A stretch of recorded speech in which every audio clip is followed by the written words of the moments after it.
Hello, my beautiful friends.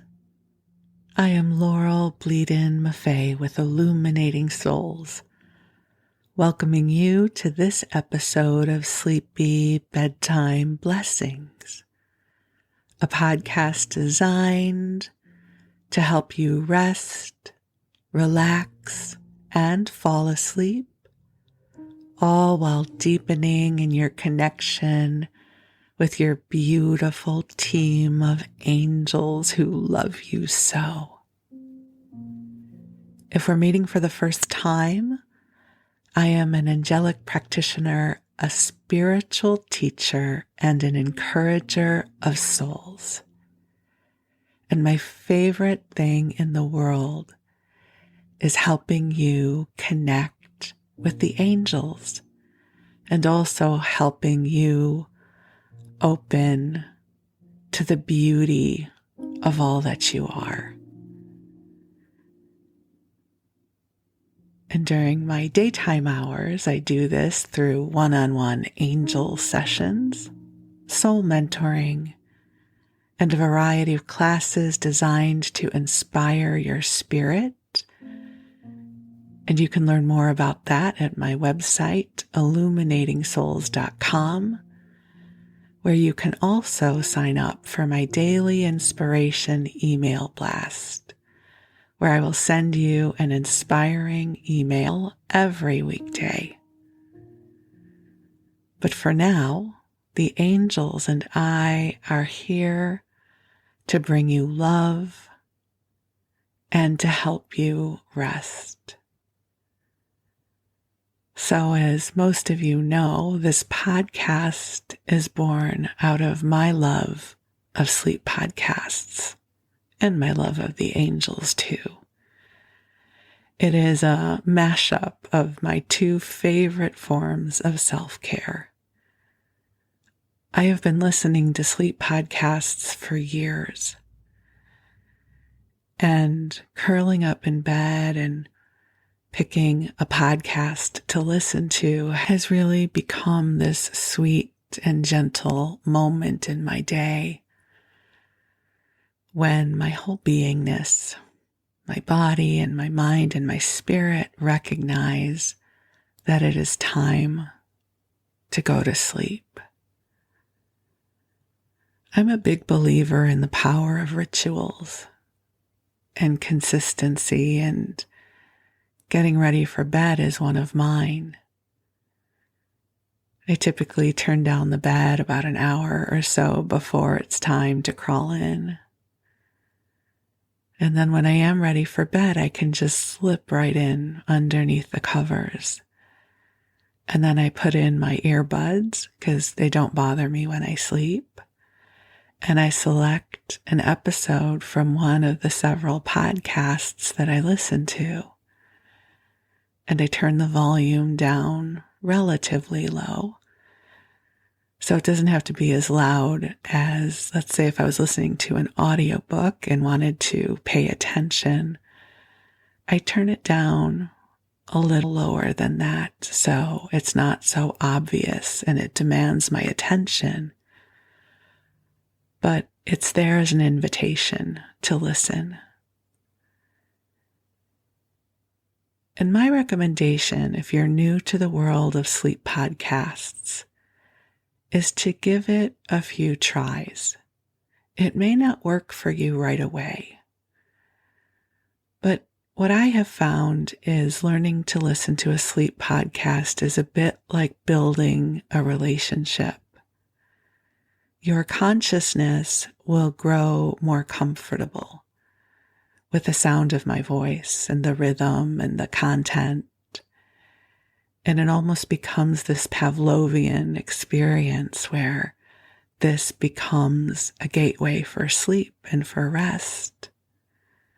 There is so much love imbued into this podcast for you. It is not just the sound of my voice, but it is the love of the angels that is streaming through for you. And this vibration, this energy is very compatible with sleep.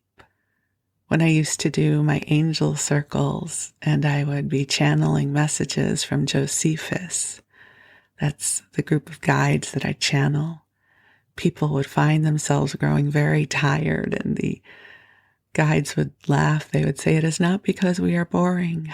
It is because the energy is higher here." And sometimes acclimating to the higher energy is easier when you rest and fall asleep. So I find this energy to be so wonderful when I am seeking to fall asleep. I listen to my own podcast for that reason. And so if you're giving this a try as a partner for sleep, just give it a little bit of time. My experience of sleep podcasts is they provide a bridge for our conscious mind to have something to subtly focus upon as it drifts off into the mystery of sleep. And if you are one who listens during the daytime, because I know many of you do that as well, it is my blessing to keep you company as you go about your day or night. So whenever you're tuning in and however you choose to use this podcast, my hope is that this podcast can serve as an instrument of love and inspiration and companionship for you. It is truly a great blessing to spend this time with you. And I am so grateful for our time together. So I invite you to take some deep breaths in and out as the angels invite us to call ourselves forward into the heart of God. And I'm going to take a deep breath in and out with you. There is such beautiful energy streaming forward for this episode. It feels calming. It feels quiet, feels gentle. And so just allow this energy to meet you where you are. You don't have to do anything. Just be present and let the angels do the heavy lifting here. And I will say, just in case you're hearing it, there seems to be a little extra ambient noise in my neighborhood this morning. It's early morning as I record this, but here in the US, we just set our clocks back. So even though it is still early morning, I suspect that much of the world has woken up earlier than usual. So if you do hear any ambient noise, just let it fade into the background. If anything is loud, I will edit it out. And invite you to get comfortable in your bed in whatever way works best for you, whether you wrap yourself up in the blankets like a burrito or you tuck the blankets into the end of the bed so it's like a cool envelope that welcomes you into coziness. Whether you use lots of pillows or one pillow, or you sleep on your back or on your side or on your stomach, just get comfortable and let your body know that it has permission to relax. You have done enough for this day, and you are worthy of good rest. And so I'm going to call the angels in to join us here. They are already here, but I love the ritual of calling them in. And just a sweet reminder that you can always call them in also. Whenever you need an extra wave of love, all you have to do is say, hey, angels, I could use some help here, and they will be with you. So beautiful, angels on high, I invite you to join us here. And I ask that you infuse this space with waves of love, waves of healing and light and goodness and service to each of our beloveds who are listening now. And I ask that you clear our energy fields through the heart of God, clearing away anything that does not belong to us, anything that is no longer serving our highest and best good. And angels, I ask that you assist each one of us in coming into a deeper space of balance, feeling the beauty of our spirits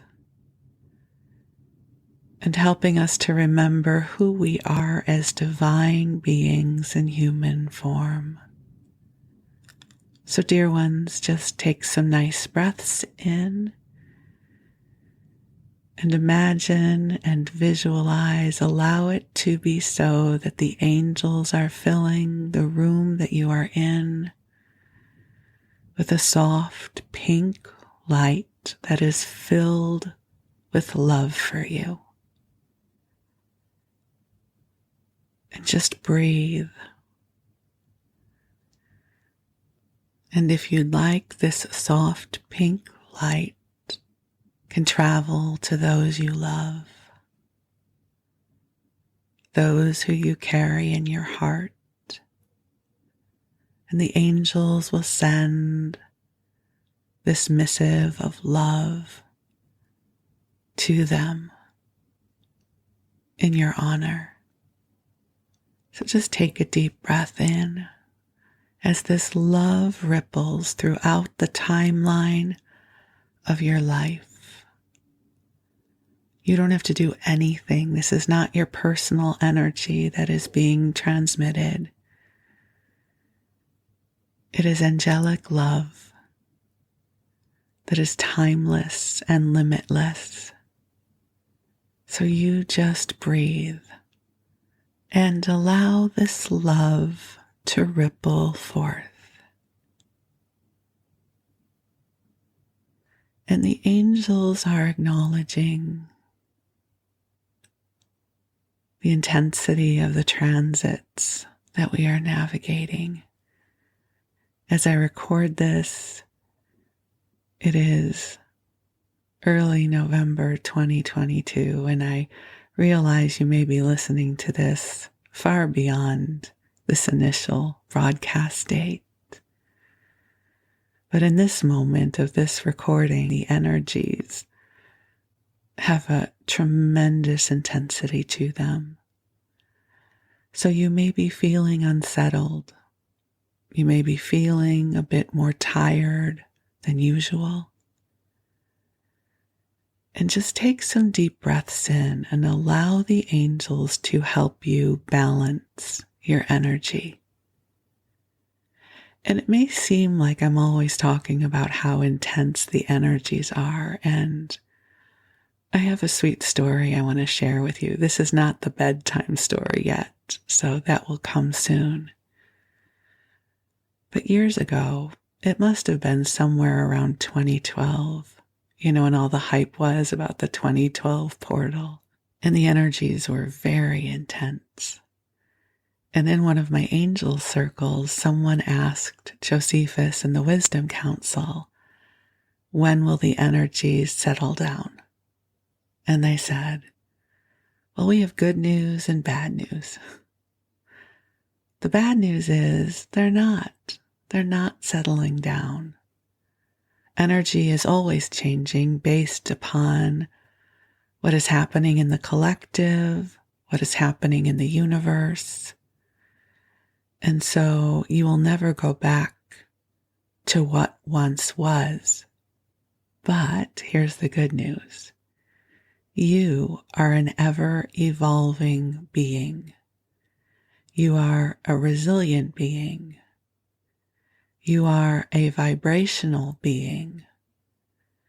And you are forever acclimating to the energies that are infusing this world. So when you feel an uptick in intensity, it simply means you must create a bit of space and time to rest and acclimate, because you will. And that wisdom has always stayed with me. As you can tell, even by looking at the past 10 years of life, we are in a time of rapid expansion and rapid changes. And I affirm that each of us is an instrument of light, and we have been designed to calibrate and find our way forward. So if you're feeling the intensity, just take a breath and let it go. It's okay. Your greater soul, your angels, your team of light, the essence of all that you are, is helping to calibrate to the shifts that are taking place. And you are one of those who has opened up to the wisdom of your soul and your spirit. And you are being cared for. And you are being loved. And you are being supported as you move through these experiences that you are in. So take a deep breath in and breathe in the love. Your angels are aware of all that is transpiring for you. They are aware of what is in your heart. They are aware of your truth, and they meet you here with profound love and compassion for everything you are experiencing. And they are infusing your path with love. So just take a deep breath in and allow yourself to be wrapped in this love, which is gentle and soft and filled with light for you. And even though we speak of the intensity of the energy, this world is also filled with such beauty every single moment. And we can, each of us, make a conscious choice to focus on the beauty, even if it is just for a few minutes each day. Listen to the songs of the birds as they wake up to the morning. Spend some time under a blue sky, or even in a blustery wind, and bring yourself into reach of the beauty of this world, and allow the beauty of this world to serve as your medicine. I find it to be so helpful to spend some time in this way. It helps to center me. It helps me to feel into the greater light that is always with us. So just take another few deep breaths in, allowing to flow to you as it helps you drift off into a state of replenishment and rest. And while you rest, your angels will be with you. And I'm going to tell you a story. So, in this episode, we are going to be exploring the fashion of the 1980s. And I just have to say that this theme flowed to me last week, and it has been with me ever since. And it is bringing me a sense of delight, some wonderful memories. And originally for this episode, I was going to read to you from something in the public domain, but this theme just seems so delightful. I decided to go ahead and dive on in to see what wants to be shared. So I should start off by saying that I am not someone who is into fashion. I am now in a time of my life where I dress for comfort. If you listen to the episode, All My Sofas, I share with you that I am now all about comfort and don't really keep up with fashion trends or, the colors of the season or anything like that. I really just dress to delight myself, which typically means I wear a bright colored top that I enjoy and really comfortable pants and shoes. But there was a time in my life where I loved fashion.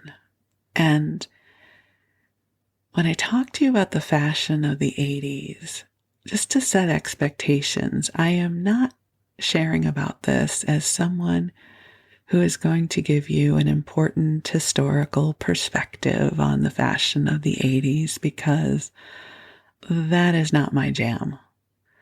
But I am going to share with you about how the fashion of the 80s met me where I was during that time of my life.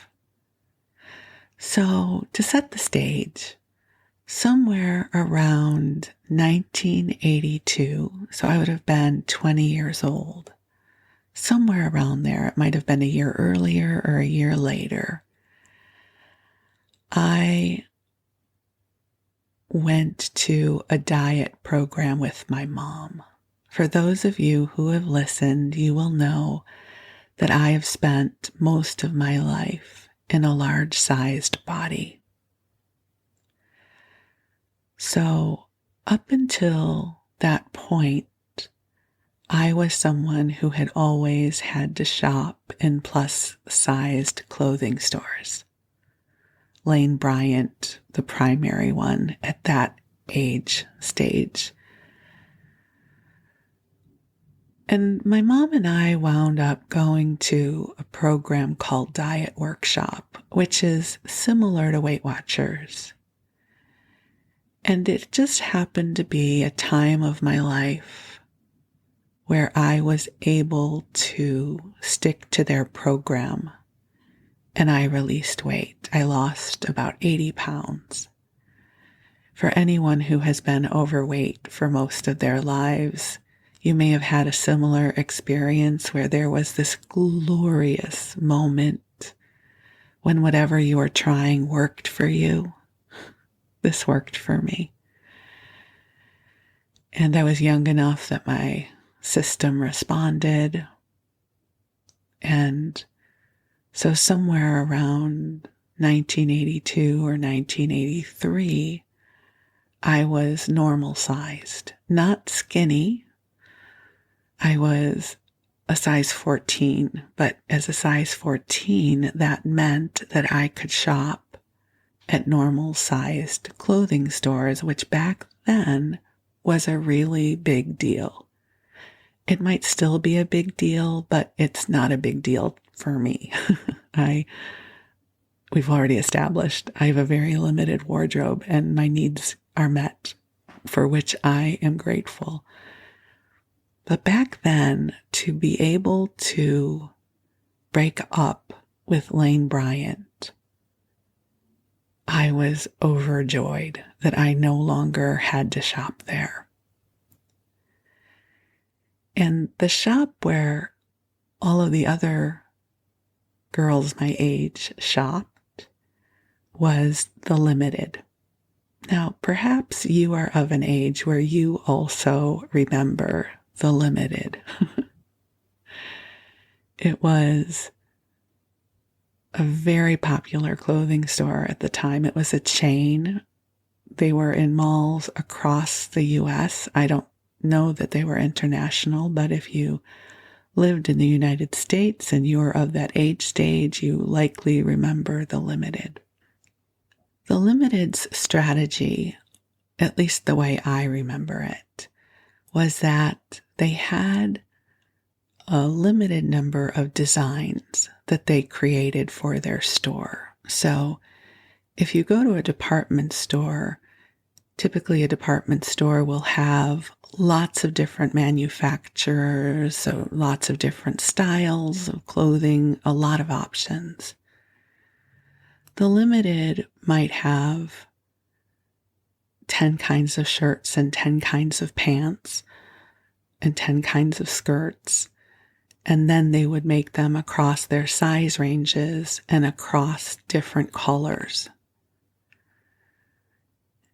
And so when you went into the Limited, you knew what you were going to get. And in all likelihood, many other women in your age range would be wearing the same clothing, but in different colors and paired up differently. So somewhere around, I don't know, between 1982 and for sure by 1984, I could finally shop at the Limited. And we're going to get back to that in just a second. The other thing that was happening at this time was the designer Norma Kamali introduced clothing with these massive shoulder pads that created this triangle shape, right? You had these massive shoulder pads so that your shoulders would be much wider and more pronounced than your waist. And I loved these shoulder pads. I loved Norma Kamali. I thought they looked so frickin' cool. And I wore those shoulder pads probably far beyond their fashionable life. I was hooked. So I'm going to get back to Norma Kamali, but I'm going to go back to the Limited now, because the reason this is important is because somewhere around 1983 or 1984, the Limited came out with these button-down short-sleeve shirts with these giant shoulder pads in them. So they were cotton shirts that would have to get ironed, and usually with a little bit of starch. And they were a little bit oversized, and they had these huge honkin' shoulder pads in them that could get removed. They were Velcroed in, so you could remove them to launder them. And they came in all kinds of different colors. And if they were starched right, the collar would stand up just a little bit, which was super cool. And they were short-sleeved, but you would roll up the sleeves still, like 2 or 3 turns. And typically you would wear a tank top underneath the shirt. I loved these shirts, and I had them in many different colors. I know for sure I had a royal blue one. I had a yellow one. I had a white one. I don't remember what else I had, but for sure I remember those, and I probably remember them because I have pictures of me in them. And then I would pair them with different tank tops, and the tank tops were a redesigned men's undershirt. So it was the ribbed cotton that you might just see in a men's undershirt, but these were tailored for women, and they came in all different colors as well. And then those were paired with baggy cargo pants, again cotton with pockets, and you would sort of pleat the cuff and roll it up so that it hit you right about the ankle. And they had snaps. Okay, now I'm remembering the snaps. So you would snap them and pleat them and roll them up so that your ankle showed. So the outfit of that summer and beyond for me, because I wore this stuff all the time, was the cargo pants and the shirt with the shoulder sleeves with a tank top underneath, and the shirt would get tucked in. And as someone who had been in a large-sized body, to wear tucked-in shirts was a victory that was profound for me. For anyone who has also been in a large-sized body, you will perhaps appreciate that milestone. And there would be a cool belt, because you had to belt your pants, right? A cool limited belt of some kind. I had a pink one, I think. And I don't remember anything about the shoes. The shoes clearly were not my area of importance because I do not have a lot of shoe memories to share with you. For the winter, the Limited introduced these shaker knit sweaters that had a deep V, and you would wear, once again, a tank top underneath it, or perhaps one of the button-down shirts. And if you wore one of the button-down shirts, it had the added advantage of then having the shoulder pads, so this shaker knit V-neck sweater, would have the oomph of the shoulder pads. And again, the sweaters came in all different kinds of colors. I had a blue one, a golden, a black. I may have had a red. I don't remember the other colors, but I for sure had quite a few of them. I actually just went onto Google to pull up some pictures, and I was looking at them, and God, I loved those sweaters. I would buy those sweaters if they were available today. Those were so cute and comfortable and warm. So the winter outfit was the shaker knit V-neck sweater with something underneath it, again with the cargo pants or jeans. But I mostly remember the cargo pants. I will also say that I did go and read the Wikipedia about the Limited when I was getting ready to do this episode. And in 1982, the company that owned the Limited, or was the Limited, I didn't get that part straight, purchased Victoria's Secret and Lane Bryant. They also created another spin-off called the Limited Express, which had junior sizes. And as I recall, I could shop at Limited Express because some of their styles were cuter versus the Limited tended to be more business-oriented.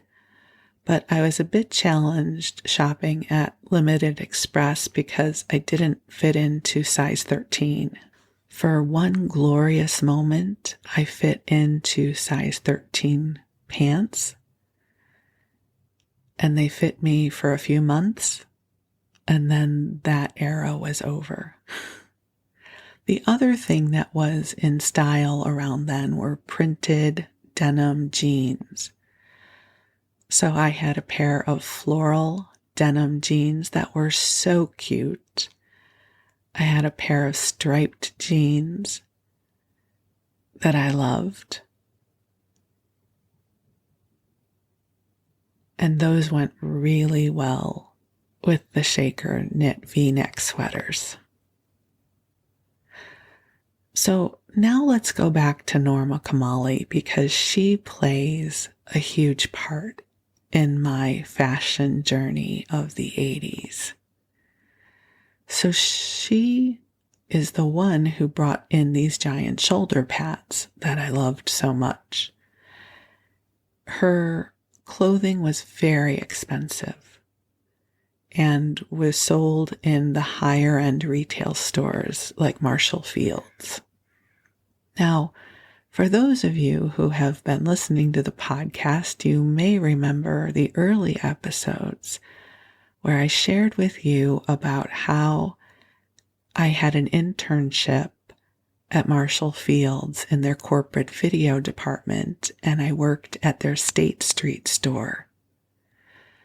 And this was during the time of my Norma Kamali fixation. So whenever I was there, I would stalk the Norma Kamali section. Her clothing was so expensive and way out of my budget. But what would happen is, at some point, it would get clearanced out, the stuff that hadn't sold. And Norma Kamali's clothing was made to be profoundly oversized.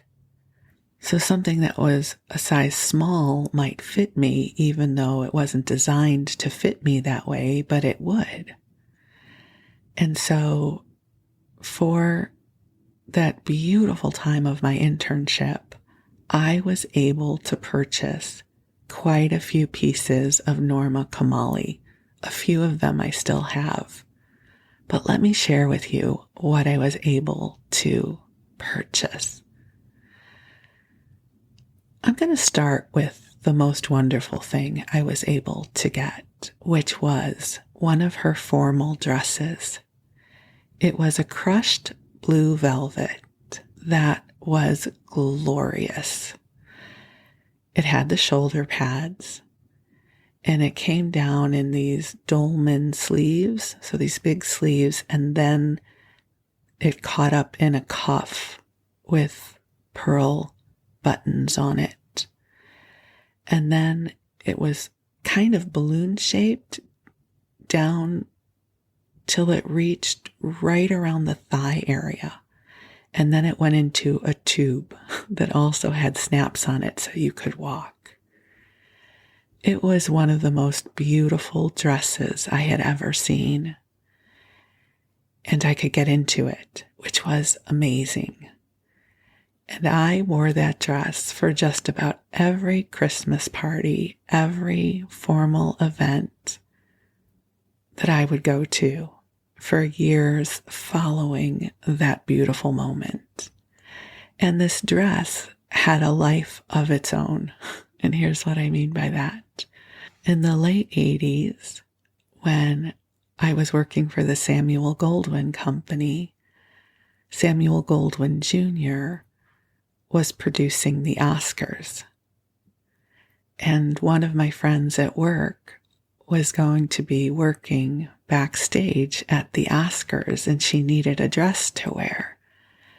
And I said, "Oh, you can borrow my blue Norma Kamali dress," because it really was red carpet worthy at the time. And so she did, and she looked gorgeous in it. And this is the claim to fame of my blue Norma Kamali dress. Tom Hanks came up to her and touched the sleeve of her dress and said something I don't remember exactly what he said, but let's just say he said, "Oh, that's beautiful," or something. He complimented and touched in a very appropriate way the blue Norma Kamali dress. And I loved that. That delighted me. So my Norma Kamali dress got to go to the Oscars and was complimented by Tom Hanks. And then I loaned the dress to a friend who was going to go to the Grammys, and I loaned it to her as a potential Grammy dress. I can't remember if she wound up wearing it, but we never did rendezvous for me to get the dress back, and so the dress has gone into the ether somewhere. I don't know if she still has it or if it was given to someone else. I sometimes think about what happened to that dress because it was such a beautiful thing to wear.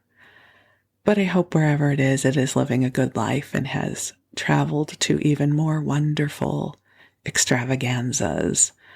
It served me well, and whenever I look back at pictures with that dress, it just makes me so happy. So that was definitely one of my great fashion finds. If I can find a picture of it, I will post it onto Facebook so you can see it.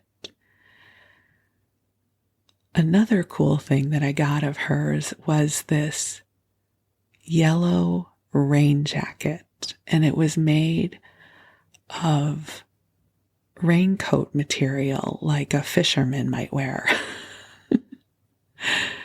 And it had black checkerboard lining that was flannel. And it had the shoulder pads. Don't you worry. It had the shoulder pads. And it had a hood. At the time, I was going to school and working in Chicago. And so I would take the train downtown and then have to walk in the rain. And let me tell you, in this raincoat, nothing reached me. It was brilliant. And I wore that for a long time, and it moved with me to Los Angeles. But the yellow material started cracking badly. And so at some point I gave it away. Another thing that I got of hers was this gorgeous black floral dress. The dress went down to my ankles. It was beautiful. In the summer, I could just wear it as a sundress, and if I was going into the office, I might put a sweater or a blazer over it. And in the winter, I would put a black sweater, like a crew neck sweater, over it. And I would wear it with black boots. It was one of my very favorite outfits. And I still have that dress tucked away. So that dress still exists. I haven't, of course, worn it, I don't know, since the late 80s or early 90s, but I never did want to get rid of it. And the other thing I got of hers was she had these huge balloony suspender pants. Everything for her was oversized. And I fell in love with these pants. The thing is you had to be thin enough to get into them. And I couldn't fit into the waistband of them. But if I could get them over my hips somehow, they would fit me. So I had the brilliant idea to buy them and take them to a tailor and have them install a zipper. And ta-da, they fit me. So I had a pair in red and I had a pair in black. And I wore those all the time. And they worked so well with the shirts with the shoulder pads in them because the shoulder pads kept the suspenders in place. It was brilliant. And I think I may have a pair of those tucked away somewhere because I didn't want to get rid of them. And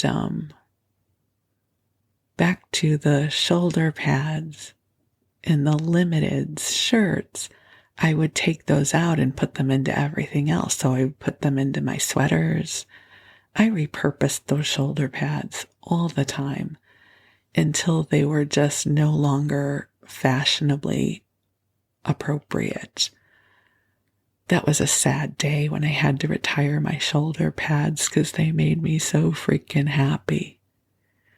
The other thing I remember about the fashion of that time was influenced by the movie Desperately Seeking Susan, which I just looked up, and it came out in 1985.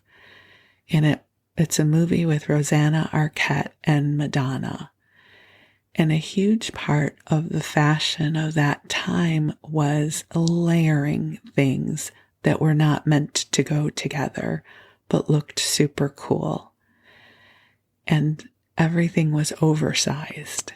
I loved oversized. Oversized worked for me because, again, as a large-sized person who had lost weight, I still had, some roly-poly stuff going on. So the oversized stuff really worked well for me. So one of the things that I remember buying were oversized men's blazers from thrift stores. How many of you remember buying these? And the key to a good thrift store men's blazer was to roll up the sleeves to see what kind of lining was in the sleeves, because you wanted to buy a blazer that you could roll up the sleeves and the lining would show. So I would go to the thrift stores. I mainly remember Aardvark's on Melrose. And I would look for the size of blazers I wanted. And then I would start rolling up the sleeves to see if I could find one that had a lining that I liked. And I wound up finding one that served me for years. It was a black blazer. And the thing about men's blazers is they had a subtle shoulder pad, not a Norma Kamali worthy shoulder pad, but it had a little bit of a pad in it. So that suited me. And I seem to recall the blazer that I wore all the time had a white satin lining that would peek through. And then because it was the 80s, I had to zhuzh it up with a rhinestone brooch that stayed on that blazer forever. I think I found another blazer or two, but I mostly remember that particular black blazer as going into heavy rotation in my wardrobe. And I would often pair it with long strings of costume jewelry pearls, not real pearls, of course, but the kind you might buy,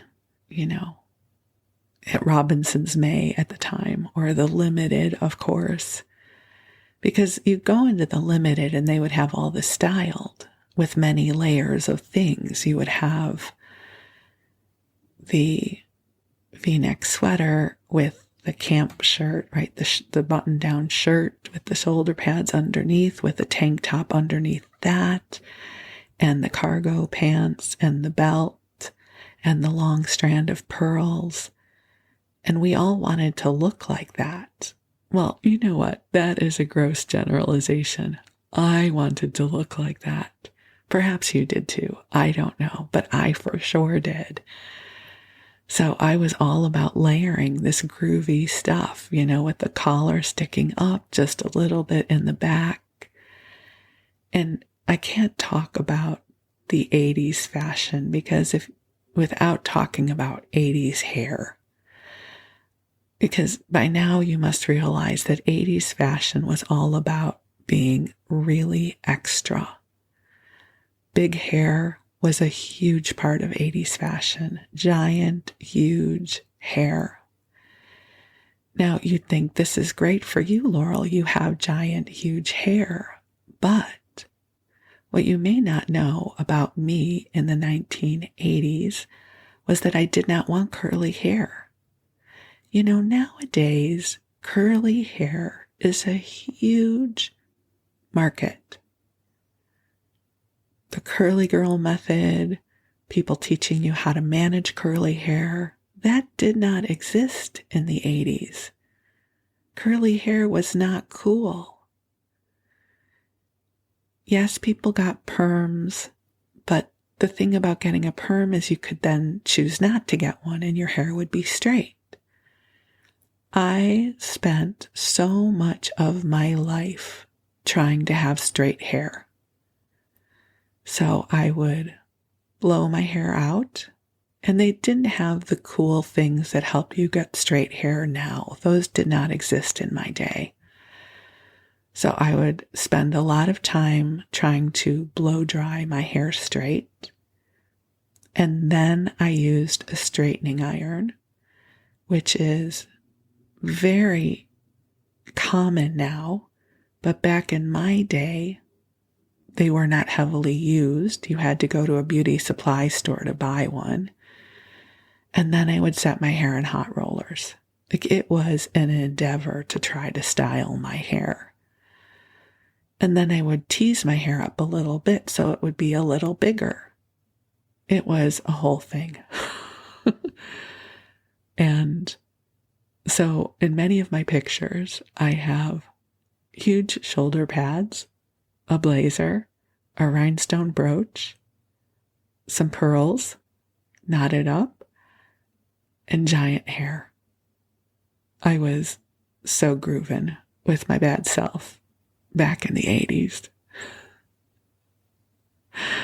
I also remember that somehow this segued into the 90s as well, because in the 90s, the early 90s at least, I wound up transitioning to leggings with an oversized blazer and fake Doc Martens with big socks that matched my blazer. So for instance, I had this really cool oversized yellow linen blazer that had shoulder pads, not giant Norma Kamali shoulder pads, but mere mortal shoulder pads. And I would wear a black tank top with leggings, and the blazer came down to my thighs. And then I would have yellow giant slouchy socks. Oh my God, do you guys remember the giant slouchy socks of the 80s and early 90s? I love those. I can't believe I almost got through this episode without talking about them. And my fake black Doc Martens, and I was ready to go. I will say one of the fashion trends that I did not get to enjoy from that time period was the blue denim mini skirt with the white t-shirt with the shoulder pads. Oh, you know what? I think I have forgotten those. I can't believe I forgot those.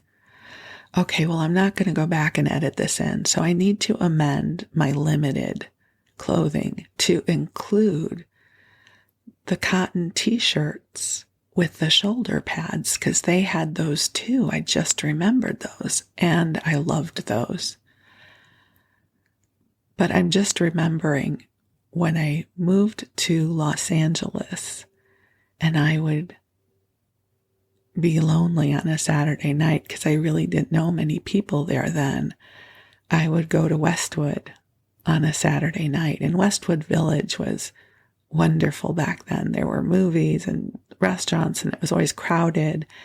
And so I would just go and wander up and down the streets and look in stores, and then I felt like I was participating in the world. And the outfit that most girls, women, wore back then would be the blue miniskirt with the white cotton t-shirt with the shoulder pads, with the white slouchy socks, with the Reebok shoes.